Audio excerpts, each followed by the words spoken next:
Good afternoon, Supervisor Fletcher. This is James. How are you? Hi, this is Tiffany. He's coming. Oh, hi, Tiffany. It was. I'm We're just waiting. Hey, Tiffany, we're just waiting to up. get the quorum here. Okay. Okay, Thank we'll you. let you know when we hit it. Okay. The magic number.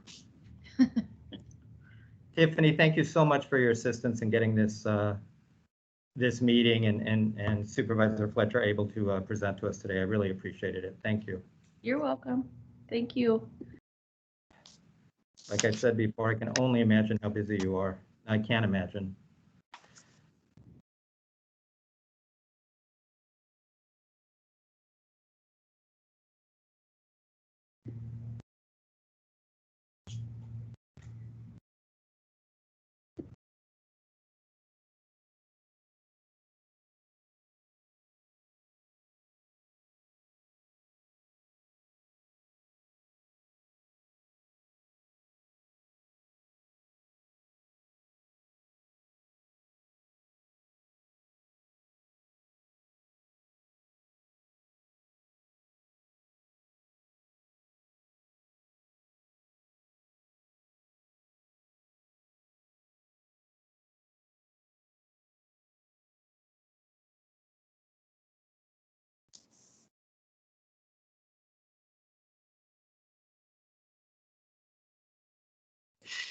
We miss you, Greg.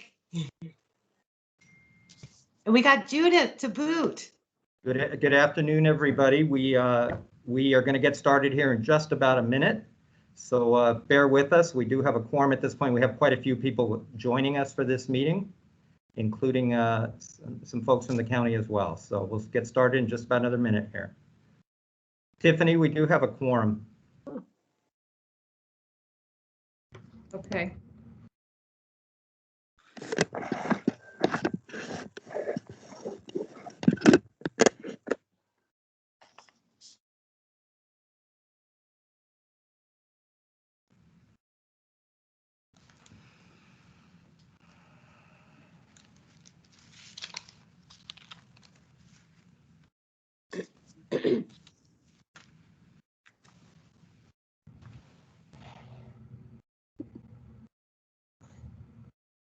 Okay, so are you ready for? Yes, we've got a let me quorum get and go ahead and call the meeting to order as soon as Supervisor Fletcher joins us, certainly.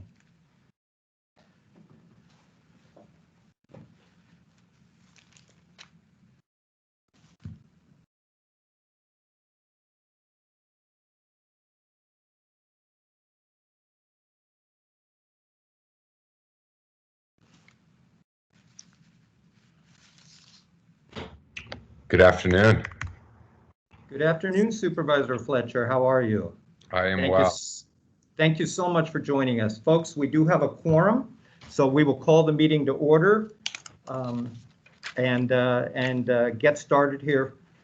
First of all, just so you all know, we have a lot of people joining us today, so there's quite a few people that are interested in hearing Supervisor speak to us today. So just a few housekeeping things here. If you want to ask the supervisor a question, Supervisor Fletcher a question, please go ahead and raise your hand or send a chat. And Anuj is sitting here with me and he will let me know when we're ready for questions. So please go ahead and do that as well. You know, it's nice to have you all up on video, but obviously when you ask a question, make sure you come up on video so the supervisor can see you. We'll go ahead and get started. And Supervisor Fletcher, first of all, I want to tell you the board has not seen me in a tie in 12 months. But for the Board of Supervisors and the chair, I'm in a tie. You're the first person. So thank you for that. Again, welcome everyone. Very happy and appreciative to have Supervisor Fletcher join us for this special ad hoc meeting. As you know, Supervisor, we certainly know how busy you are and how challenging it is for you to join us on our regular Tuesday meetings because of the Board of Supervisor meetings.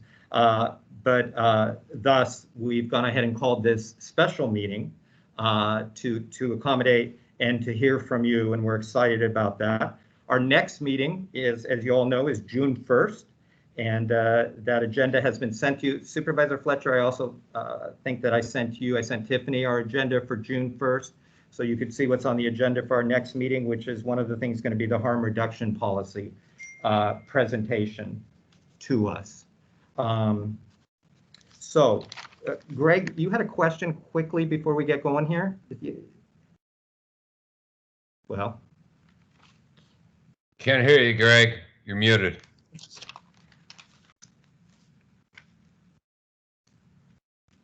Sorry, can you hear me now? Now we can. Yeah, I just raised my hand so I'd be first. I don't have a question now, Oh, okay. but I'm sure the supervisor understands. I'm ready to go. In true form and very Thank you for predictable, joining Greg. us. Thank you. You're in the front of the line. Okay. So again, we also have quite a few new board members joining us, certainly on the board from recent appointments. So we have a very diverse group today. Again, Supervisor Fletcher, before we start, we're going to ask if there's any public comment not related to agenda items. Not hearing any, we will go into the presentation and discussion by Supervisor Fletcher. And like I said, Supervisor, we're delighted that you've taken time out of your schedule to meet with us. As you know, and as the board knows, our mission for the board is to provide value to the Board of Supervisors and the HHSA leadership in the capacity to advise and recommend. And we're certainly proud of being able to serve and being able to be a partner in this with the Board of Supervisors and to be able to recommend and advise as needed and as value added to you. That really is important to us, this value added piece to the Board of Supervisors, and we'll hear about some of that from you. Proud to say that I sent you our strategic plan, and our strategic plan actually has health equity in it. I think we may be one of the first boards to include that in a strategic plan. We're proud of that, as well as the focus on navigation, access, and equity. And again, we recently sent you the legislation recommendations for the state of California that we do annually, and shortly we'll be sending you the ops budget for HHSA recommendations that we make on an annual basis. So again, it has been a year like no other, as we all know, and that of extreme challenge, triumphs, and impactful positive change. And that has really accelerated. And certainly we are looking forward to your thoughts and your input. And we titled your presentation, as you know, Focuses and Priorities for Health, Wellness, and Equity. But Supervisor Fletcher, you can speak about anything you want to speak about, obviously. So we'll have time for questions afterwards. And I'll turn it over to Supervisor Fletcher, the chair of the Board of Supervisors. Thank you, James. Thank you for inviting me. I really appreciate the opportunity to join you all for a little bit today to talk about some of the things we're doing, and then to have an opportunity to kind of get your questions, but also get your thoughts and your input, and kind of hear what is on your mind. James, I appreciate the work you do. As you all know, James is one of our District 4 appointees and does a great job as your chair, stays in regular contact with my office about all of everything that you're working on and discussing, and that feedback and input from you all to know kind of what is our Health Services Advisory Board thinking about, and what's top of mind is really helpful. I also, one of my other District 4 appointees, Geisel, is with us, really doing great stuff. I see Judith Yates. We spent a lot of time on behavioral health issues. Just joined us at our naloxone standing order effort and a variety, which is one piece of a comprehensive harm reduction strategy I know you're going to talk about a little bit. I know I see Caitlin there, my friend Greg Knoll, always never shy and always providing a fountain of wisdom about actions that we need to take. I know Suzanne, and very engaged. See a lot with Dr. Hood and things that are happening and what we're doing in the community. I saw Hedgie there. I know we've got our hospital association folks, and a special thank you to Dr. Hernandez, Liz Hernandez, who's with us today. We have all spent a lot of time in very difficult conditions and circumstances over the course of the last year. And I'm so incredibly proud of all of our public health team and staff, from Dr. Wooten on down, for managing what has really been a vexing, perplexing, and at times very frustrating situation, in making a series of, I can tell you, no one ever ran for elected office and said, when I get elected, I'm going to close restaurants, right? I mean, no one ever suggested that. But to spend a year where really, so much of what we do and a lot of what we want to talk about today is how we do good things and how we make the world better and how we make things better. So much of what we've done the last year is choose between a bad option and a worse option. And so we say, we're going to take the bad option. We know it's bad, but the only other option is worse. And so I know it's been a very, very challenging year, but we're coming out of it, and we're really doing well. And, when you respond to a tragedy, you never really brag about your response to a tragedy because it was still a tragedy and it still had really bad impacts. So it's my comments here are not in that vein, but as a county, we have done well as best we could. And you can compare our case rates, you can compare our death rates, you can compare our vaccination rates to any county, to the state of California, to any other state. And we are at the top of the list, and I really appreciate everyone's patience. I see Dr. Selden there, go way back talking about dental issues and things. So thank you all for having me join you. And again, that special focus to our public health county staff and team for everything they've done and everything you all have done to continue to meet during this.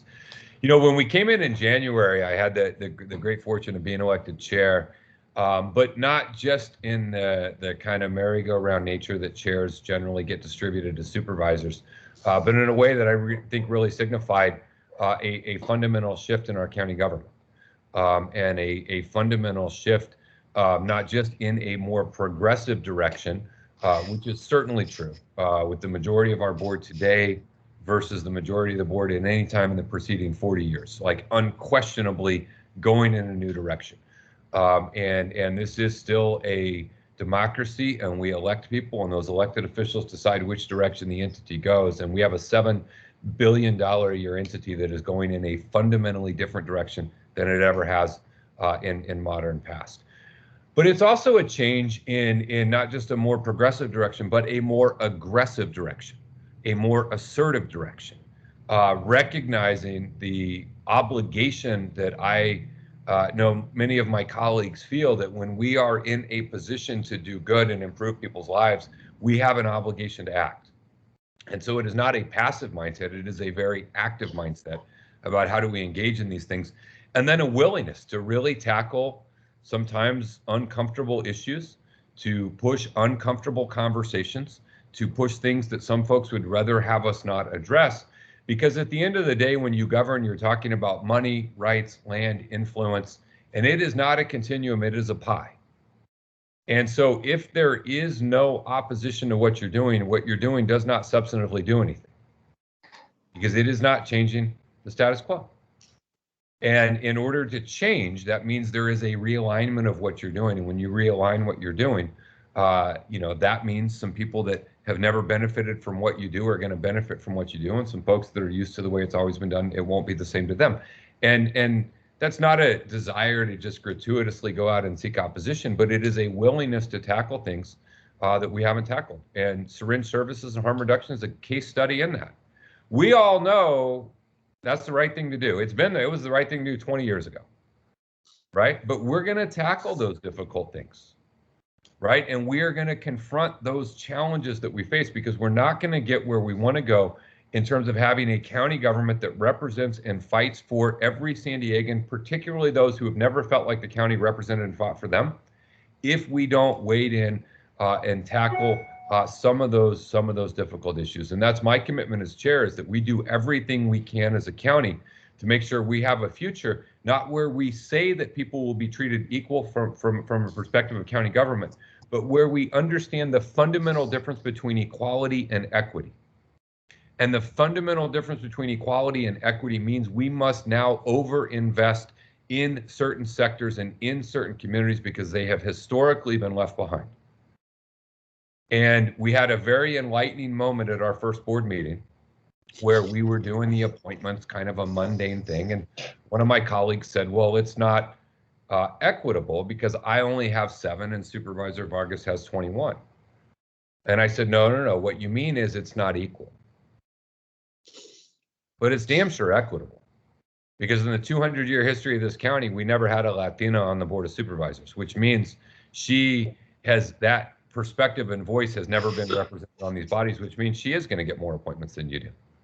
Because that's the nature of equity versus equality. And so as we confront both the difficult, challenging issues and the reality of what it means to drive in this lens, at times it's gonna be a little challenging, and some folks that are used to kind of the way it's always going to be done or say, well, that's not the way we do it, and change is a good thing. And the last thing I'll say on this before we get into some of the specifics is all of the things that we are doing here today. I hope and pray a Board of Supervisors 10, 15, 20 years from now when I'm gone, they change those too. Because you know what? The challenges 10 or 20 years from now are going to be different than they are today, and they're going to have greater insight and greater clarity and greater understanding and greater advancement. And so this notion about change, and it's really hard in organizations that have had very little change, but the notion about change is one that we have to embrace. If I launched a policy 4 months ago and you all come to me and tell me there's a better way to do what I wanted to do 4 months ago, then I'm going to say, then we need to change and we need to do it different. And so getting us out of a defensive posture into embracing that culture of we need to relook at everything we do. And we need to ask ourselves, why do we do it? Why do we do it that way? How might we do it better? How might we get better impact? How might we be more just and more fair and more equitable? Those are the types of things that we're going to continue to drive really as a part of our framework for the future. Everything from how we conduct board meetings and translation services and hours that we do it, how much information we share about the budget, right? Everything that we do, how we staff our agency, how we structure our agency, right? You've seen a lot of push in the last few months to create entire new departments of the county, and they're departments that we need to have because we need to have that institutional understanding of where we're going. And I think all of that is a part of that framework for the future.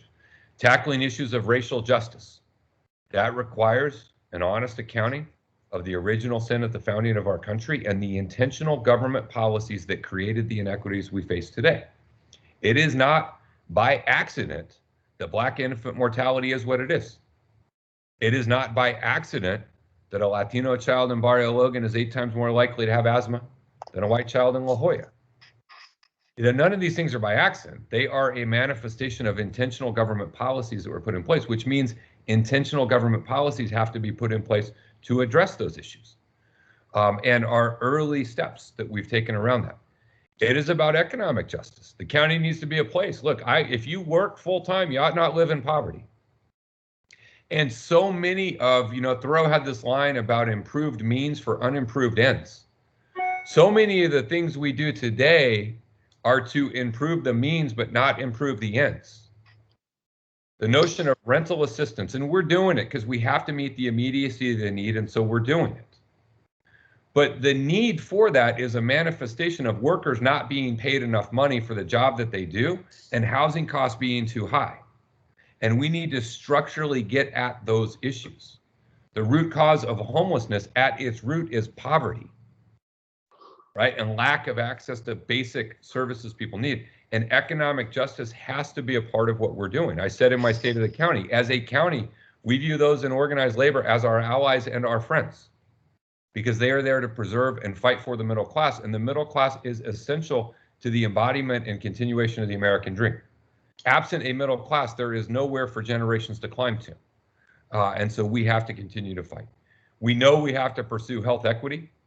COVID has shown the world what so many people had seen for so long, but hopefully shown it in a way that people can no longer look away in terms of access to healthcare, access to preventive services, access to basic things like paid sick days, which is a public health issue, right? I mean, these are the fundamental things we have to tackle.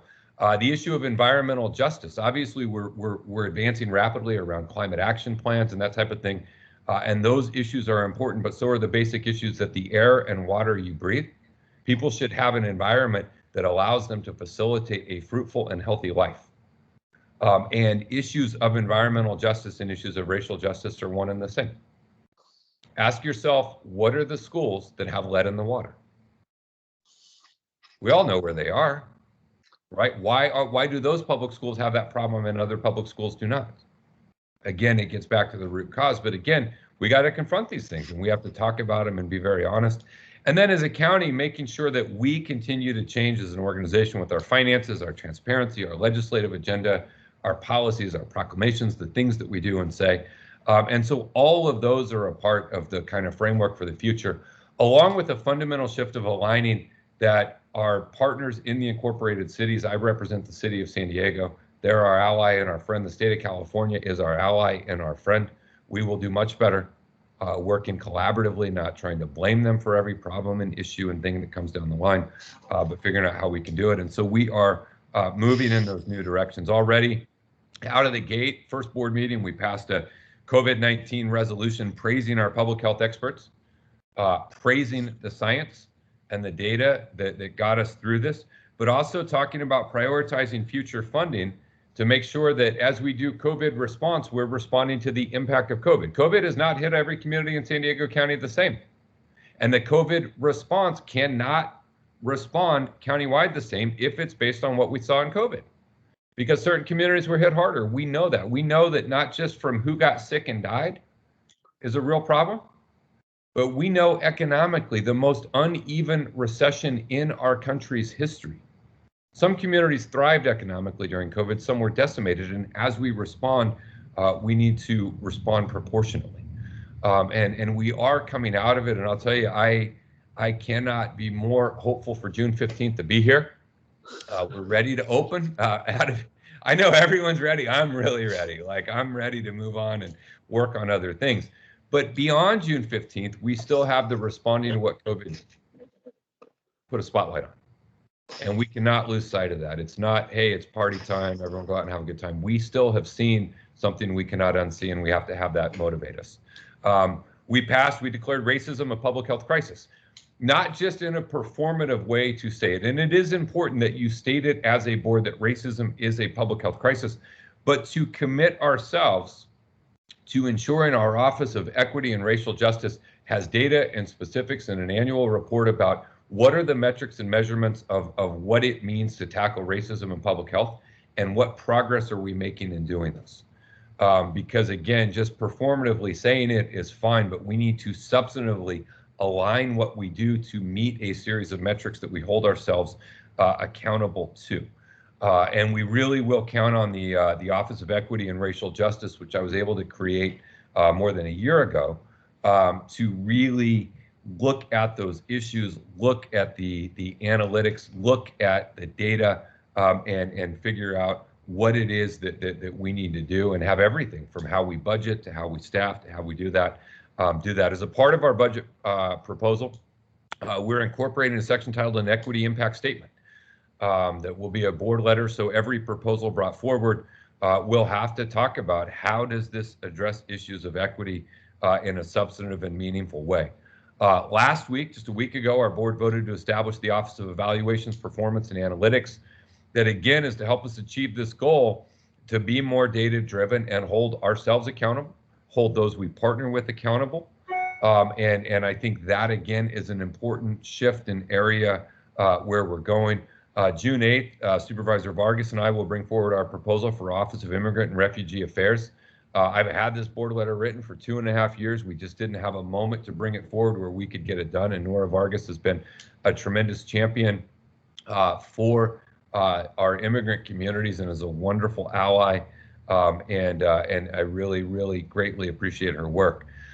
Supervisor Wasserman-Reamer and I created, she brings a wealth of experience, an economist, a lawyer, just a tremendous wealth of background, a fiscal subcommittee where we are looking at everything as it relates to fiscal, from our procurement policies to our contracting policies to our budget reserve status. We've spent many months diving into a lot of those issues to really come up and begin to fundamentally change the structure by which as a county we approach those. We got quite a bit of work left to do. We have to make sure we do this thoughtfully and responsibly.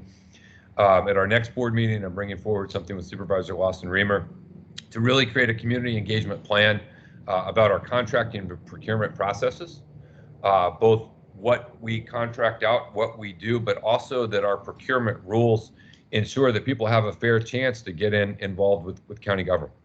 I know when we do appointments to boards and commissions, we measure what percentage of our appointees have never been appointed before, right? Because that's how you begin to open up the doors of opportunity. The same thing we do with our grant funding from our office. What percentage of our grants would someone who never got a county grant before? We need to start having that same mindset as we think about procurement.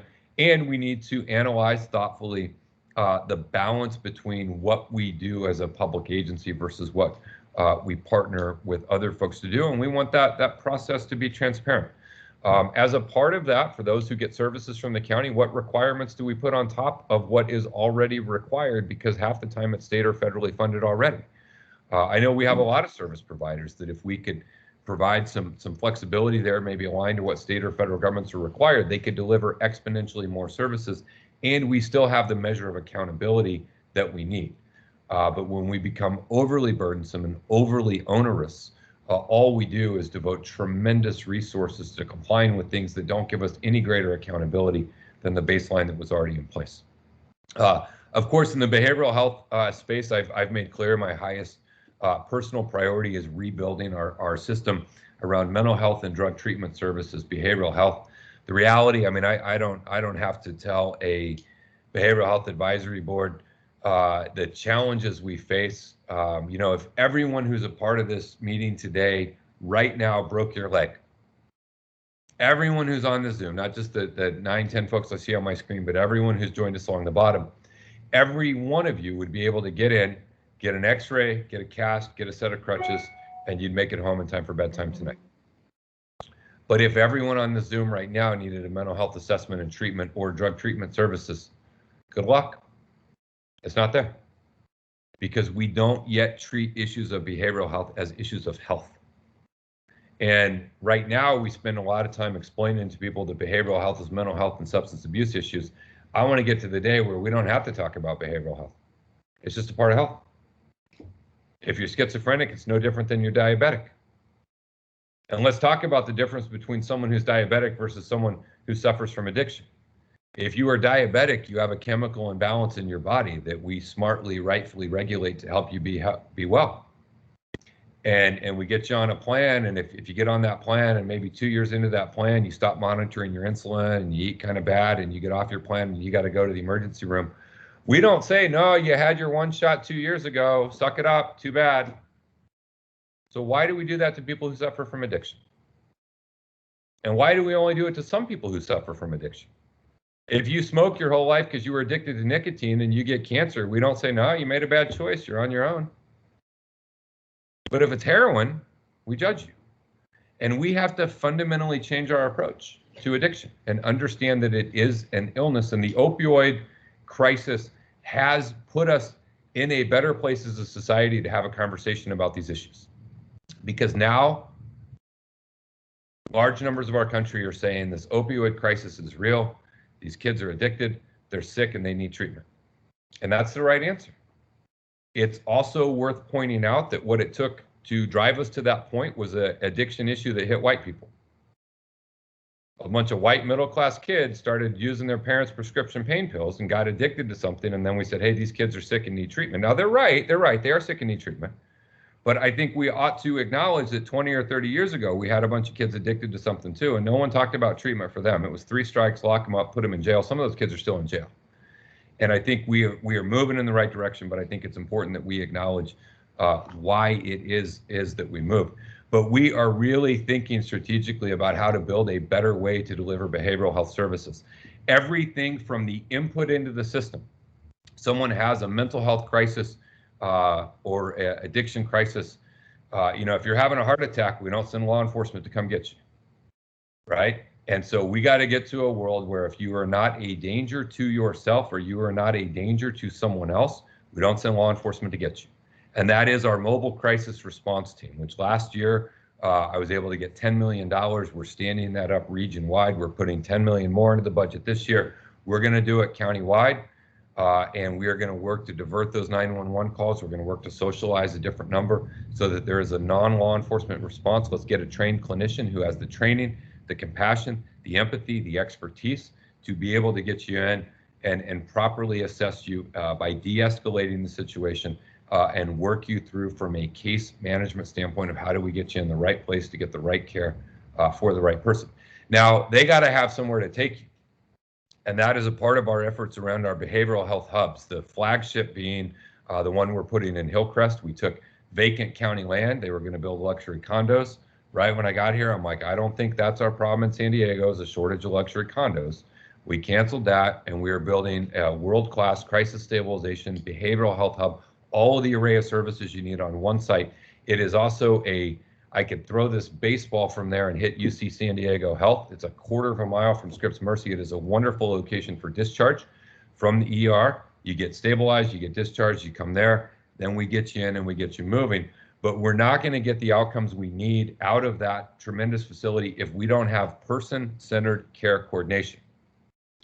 It doesn't matter if you have a case manager when you go to the hospital or to jail or to Rosecrans. If that person does not go with you when you leave, particularly for our SMI population, we're going to wonder, why they're doing great and we discharge them. Why did they not show up for their follow-up appointment 3 weeks later? Well, how the hell were they going to get there? I mean, how are they going to get to an outpatient treatment 20 miles away from where they live? And that is that person-centered care coordinator who will get assigned to you, much like you have a social worker for a child in foster care. They can be your housing navigator upon discharge. No one will get well if they're not housed. No one will get well if they're not housed. And I think that's going to be a part of what we're doing statewide around the reprocurement of talking about housing as healthcare and that importance. But having that individual who can take you to get your medication, can take you to where you're staying, can take you to your appointments, can check in on you, that support network. And maybe they check in on you 3 times a day and your acuity goes down a little bit, and once a day or 3 times a week, maybe once a week, maybe start sliding a little with it. We go back to every day. And then heaven forbid, you know, the wheels come off and you're back out with a mobile crisis response team. They can immediately pull up who's your care coordinator, call that person. That person knows you. They know your system of care. They know your providers. They can get you back in. And that person-centered care coordination is coming via what we call a joint venture, initially between the county and UC San Diego, hopefully with others that will come on board. And so we're working around all of those types of components, and I've got a dozen more. I would go on forever and I won't, efforts that we're doing. And, you know, one of the challenges with behavioral health, the reason most people in my line of work don't engage in it is, 1, it's really hard. 2, it's really complex. And 3, there's not a ribbon you cut. This isn't a little league field that we cut the ribbon and we celebrate and it's all good and we just got to mow the grass.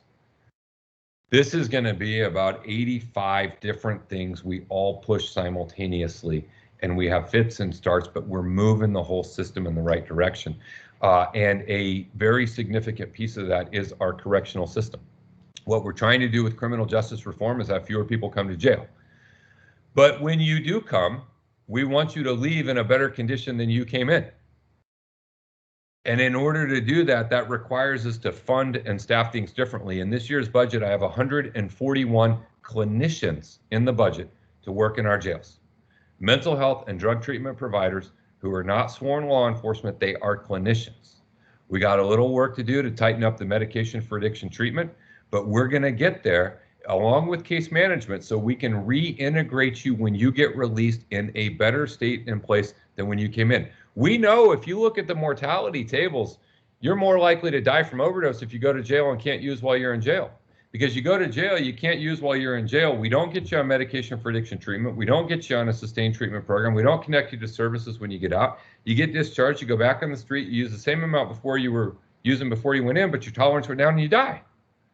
Well, no, that's you don't lower recidivism that way. We don't want to lower it that way. We want to lower it by having people get well, treating their addiction and their mental health, and we can cut down on a lot of those economic crimes that are feeding addiction. And so we want to do better. We've got a huge $70 million investment in our juvenile justice campus, a therapeutic trauma-informed campus that will get better outcomes for these children who have gotten off a little bit. Let's try and get that fixed so they don't hit the adult system. Obviously, substance use disorder, our harm reduction strategies, syringe services, naloxone, everything that we're talking about there is moving and coming online We know it'll save lives.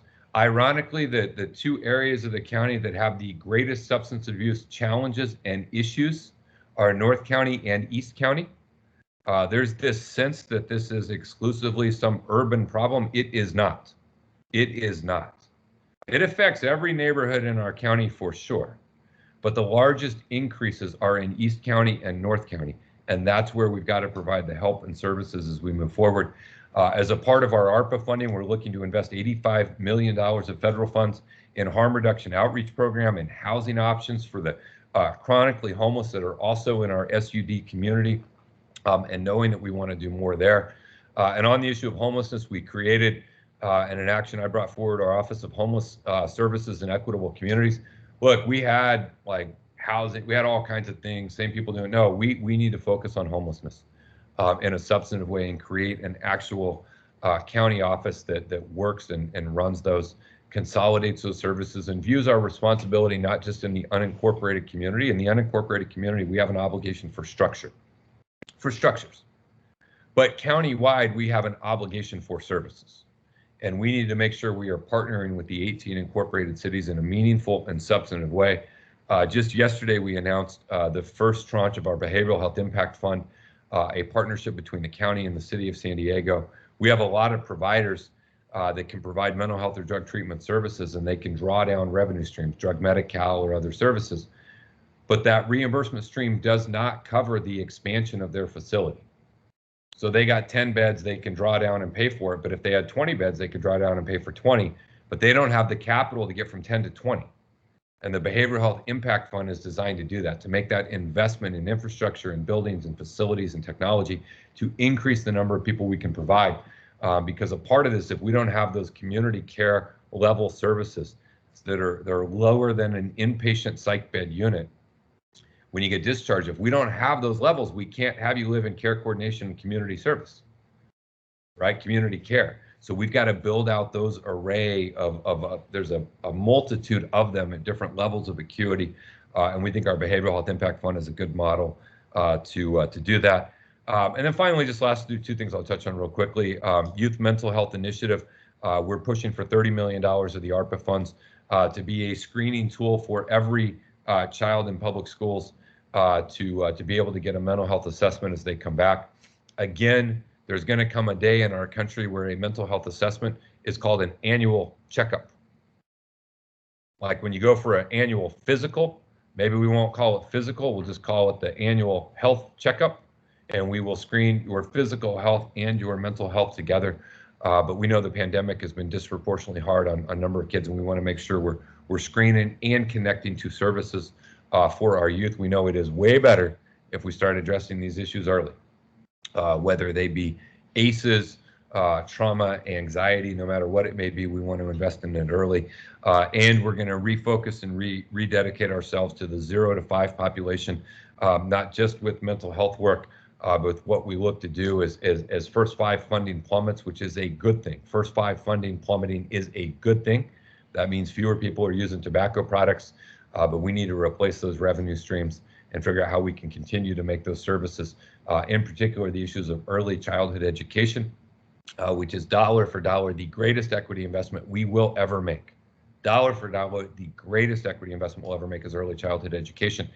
And a part of that is rethinking childcare, not in this outdated mindset of babysitting, but for what it is, a true career, a career that has value and dignity and worth. It is an educator, and it is a vital role. And so we've got a lot that we need to do. And then there's a whole host of other things that we're working on that don't necessarily tie directly to healthcare or behavioral health, but I think tie to our overall health as a community and the society. So I'm really excited with where we're going, with the direction we're headed. I am impetuous. Someone told me that I was impetuous, and I didn't know what that meant. I had to look it up, and it means you want everything right now. And I do. And I push really hard to do that. I do recognize we have to do things thoughtfully and we have to do them responsibly. And so I will continue to push, and me pushing to do it tomorrow and the nature of the system will get us there in a responsible way, hopefully in a quick timeline. So that's a quick update on just a few of the highlights on things we're working on, and would love to just open it up for comments, questions, suggestions, advice, things we're missing, or maybe a little deeper exploration of some of the things we mentioned.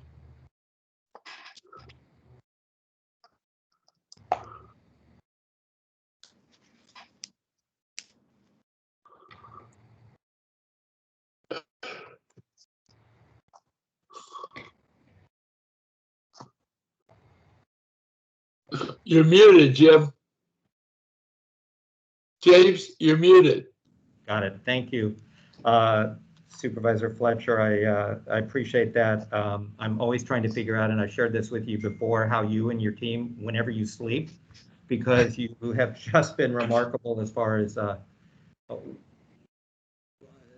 what's been done in a very short period of time. And the ideas, the thoughts, the programs, the new ideas, the creativity, and some things, like you said, that have been around for 20 years, like harm reduction.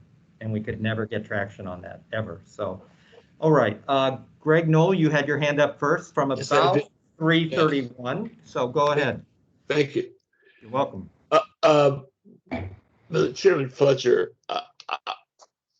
every time I listen to you, my neck starts to hurt because I am shaking my head so much in agreement. It drives me nuts. I've never had a politician that made my neck hurt, but you do.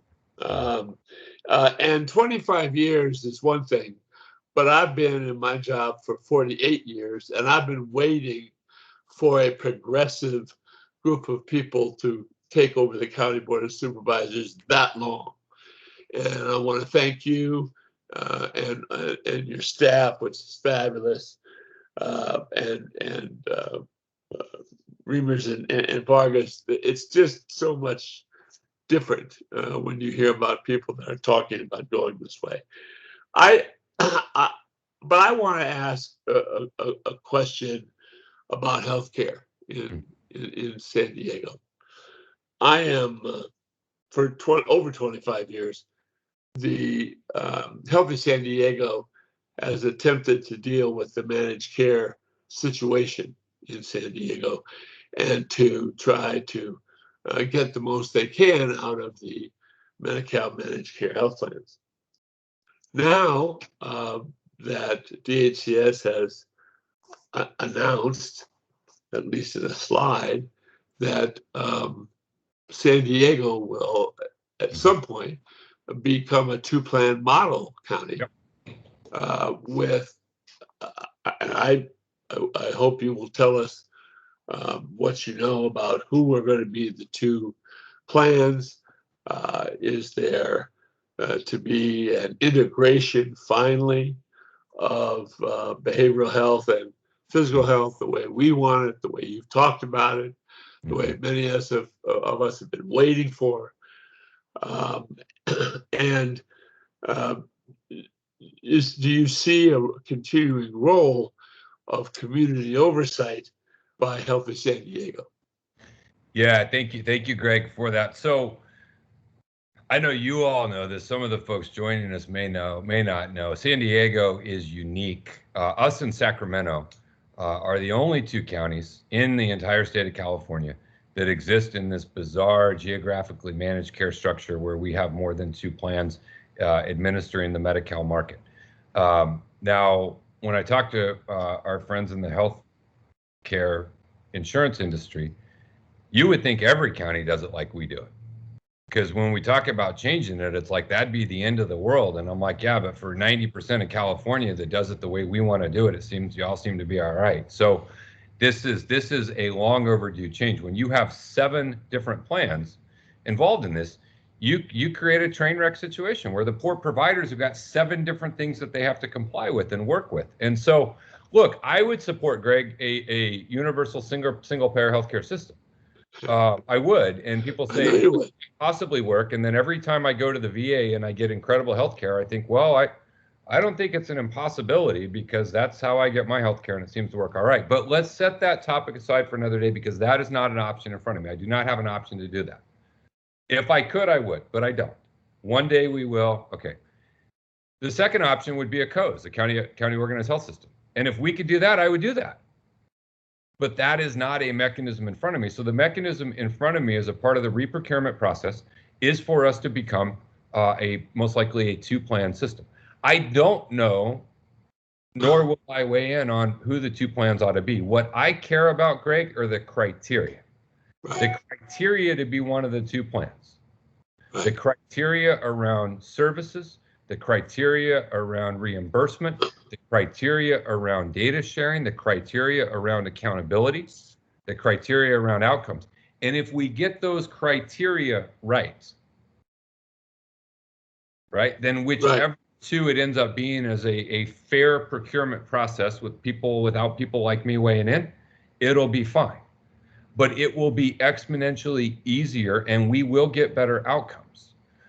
Because the reality is individuals in the Medi-Cal space are not assessing 7 different plans and this one does this and this one does that. And it's not a consumer choice type environment. And so, you know, I just think we're going to get better outcomes. And I'll tell you, you talk to any of the providers out there, and this is the #1 issue that they bring up, is how complex and difficult and challenging it is.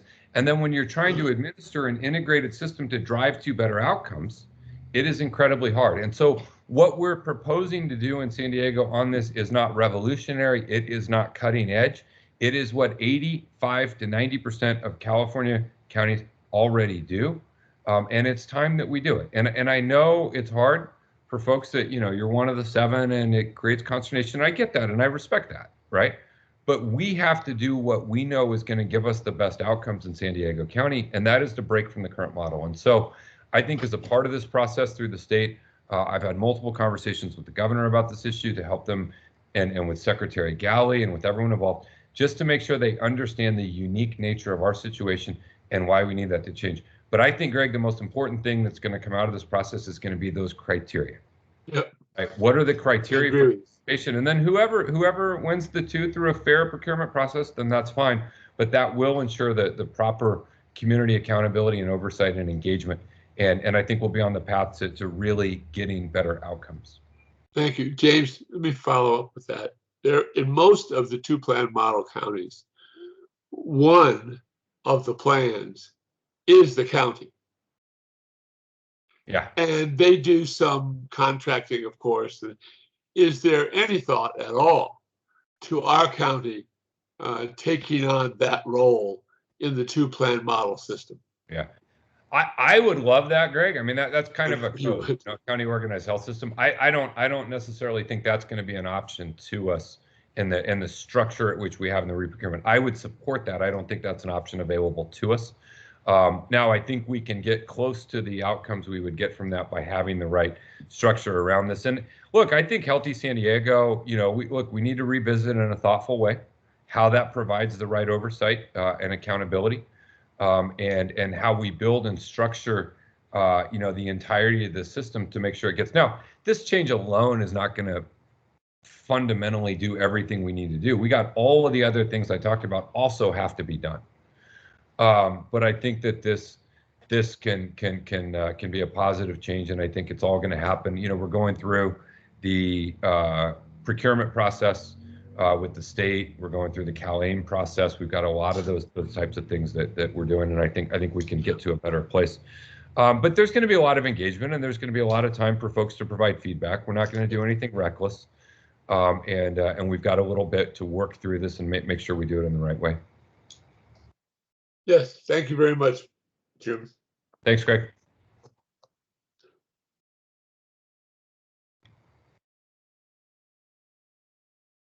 Supervisor, we have a question from Tim Frazier. Tim, go ahead. I can't imagine what I said that got Tim engaged. Yeah, really. I can't imagine what topic we were talking about where Tim's like, hold up, I got to weigh in here. Well, first and foremost, you know, everything Greg said, I'm in complete agreement, and my neck is also hurting. And although I have not been at my job for 48 years, I consider myself a newer progressive coming around the mantra of hope, action, and change. And I truly do believe that you are bringing hope to San Diego. You are bringing action with yourself and the other supervisors there, and that we will create change. Mm-hmm. The one thing I learned working with my former boss, President Obama, is that change is hard and it takes incremental change sometimes, and that we do have to do it in a smart manner. And from that lens, I'm looking at, I 100% agree with you that 7 plans may be too many in a geographic care model, but 2 may be too few to go from 7 to 2 right away. Because what's going to happen is that those 5 plans that are leaving have patients under those plans, and that they're going to have to learn a whole new health plan and a whole new way to navigate the system. And what we do here at the Health Service Advisory Board is to look at, the citizens here of San Diego County and make sure that they get increased access, to make sure that they have the appropriate means. And a lot of what we've talked about is the education needed to navigate the system as it means, and that disrupting it by going to a 2-plan model may be the worst thing we can do, and instead do it in a phased plan to go from 7 to maybe 4 to 2, so that people can adjust and that we can make an informed change position. And also, Healthy San Diego, to Greg's point, has been working with the county and working with the state for the last 25 years to actually decide what San Diegans need. And now the state is coming in without any input from Healthy San Diego, or even really from the county, and just implementing an arbitrary number on us. I agree with you that the criteria needs to be set, and I think we should all work together to find out what that is to make the plans better, but that we shouldn't just pick a number out of thin air, and let's make sure that we do it in a smart way that our citizens can actually access the care they need. No, and Tim, I think that's a good point. You always make good points. I tease Tim a little bit, but I do really respect the perspective he brings and what he shares. And that is the balance between and look, this is a very real challenge you face in governing on every issue, right? If you don't push for bold, aggressive change, then you will get the status quo every single time. It may be nominally different, but not structurally different. But I also recognize when you're talking about things as large as health system markets, right? There is a too fast, too disruptive that can really cause some unintended consequences. And so figuring out how we get where we need to be in the most effective way is spot on. And I'm not I will relentlessly push for where I think we need to go, but I'm not an irresponsible actor in that we're going to do something that defies logic or is going to create horribly negative unintended consequences. And I think the transition process we get through here is vitally important. And I do think, look, we're going to have a lot of engagement around criteria and what that ought to be. And folks are going to have a lot of time to give input and feedback around that. And because of the unique nature of San Diego, I don't even know if Sacramento's involved in this or not. They're the only other ones. I don't know how much they're even tracking what goes on there. I asked one of their soups there who was like, oh, I'm not sure. So, but that's not a negative. They may be doing a lot. I'm unaware of what they're doing. But we do have a direct link into the state where they are going to listen to us because of the unique nature of this aspect of it. And so I think we're going to have some time to have some thoughtful conversations around that, along with the role of Healthy San Diego in this process and beyond this process. And Tim, you make a good point. I mean, look, we're not going to go to 0 plans. And so, 2 is kind of an arbitrary number, 4 is an arbitrary number, 3 is an arbitrary number, but there can be a methodology by which we can do this responsibly. What I really care about is not inherently the arbitrary number of plans. It is the consistency and simplicity as best we can across provider networks to help us best integrate what we're doing in a consistent manner to get us better outcomes. Really, all I care about at the end of the day is the outcome. And so, that's what we're striving to do. And I know folks that are involved in this space will know this issue better and will have more insight into exactly how we ought to do that. And I think we're going to be in a position to make sure that we are listening to those voices and incorporating that in. Yeah, thank you. And I think, we look forward to working with you both as Health Center partners, but also as this board to bring these concerns continue to you. And I truly appreciate everything that you said, and I can't wait to get on board on the journey with you. We'll be there 100%. Thank you, Tim.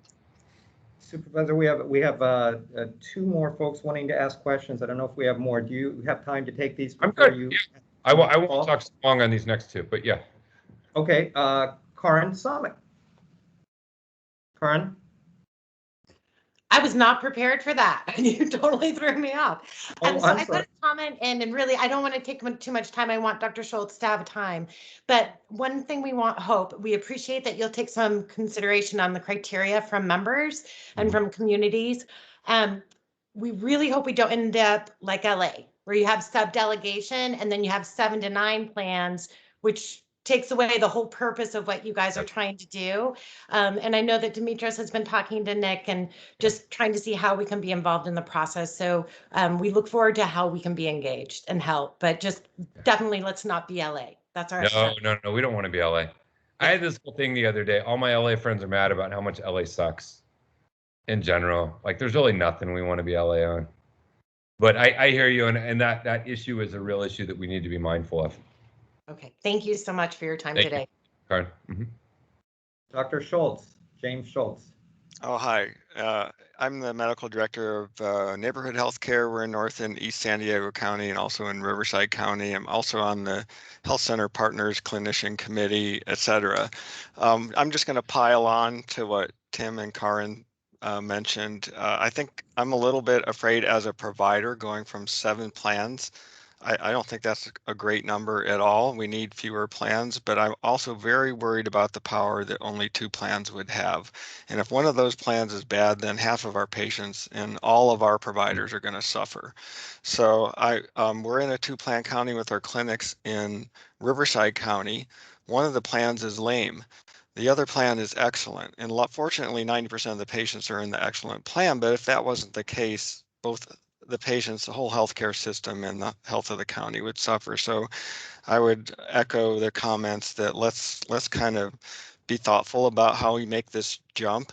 And also that we do have the advantage here of having the Health Services Advisory Board and Healthy San Diego Joint Committee, who I'm a little concerned that hasn't been asked about this process from the state folks. And I feel like we're the ones that really should be giving the most input. So to the extent that our county colleagues can talk to the state and please include us in the process and let us help design how our healthcare system should be rather than have it be dictated from Sacramento. I think we'll all come out ahead.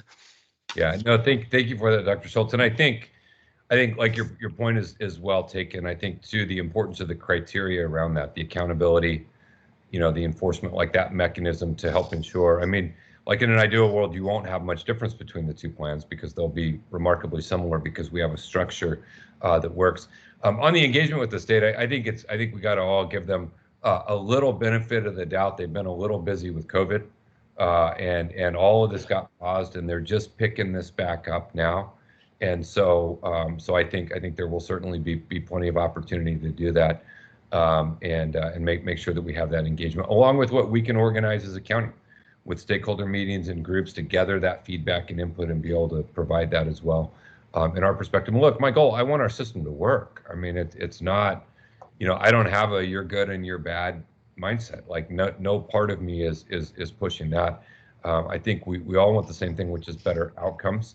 And again, I want to say this is an important piece of what we're doing, but this piece alone will not solve the problem if we don't do all of the other things we're also talking about doing.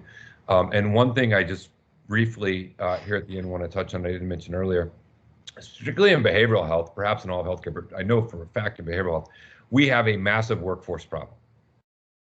In that we have done changes in the private pay market around access to behavioral health services, and we're moving to increase that in the public sector.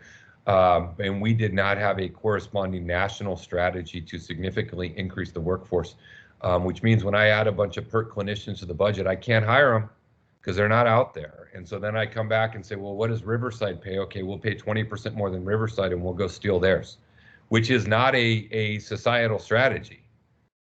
And it was, I think it was the UC, it wasn't Berkeley, maybe it was UCSF study. It pointed out, I mean, it is a staggeringly high number. North of 60% of psychiatrists in California are over the age of 60. Now, Greg is a testament that like your world doesn't end at 60. You keep working and being productive, right? You can be a productive member. So I'm not suggesting they all got to go, but I am saying this problem without thought is going to get worse, not better. We need more, and not just psychiatrists and psychologists. I need more family therapists. I need more clinicians, Exactly. drug treatment specialists. I need more care coordinators. And so we're going to have a behavioral health workforce conference with the heads of the universities, community colleges, training programs, providers, and talk about how do we build out this workforce. And, you know, I think it'd be a wonderful thing if we would create a pipeline that maybe you come in and there's a 6-month certificate and you can, or maybe a year. I mean, you can be an EMT in like a 16-week course. So what do we need for you to be a mobile crisis response team, a mental health EMT? And maybe that's your first entry point in, and then you do some continuing education, and then you move up to a care coordinator, and then you do some continuing education, and you move up to a counselor, and you do, and really create some pipelines here where folks can get diverse system-wide experience. And then what incentives do we have for these folks coming into this workforce to stay here and stay in the public side of things? Be willing to work in our jails, be willing to work at Rosecrans, be willing to work in our clinics. And so we have a lot of work we got to do around workforce as well.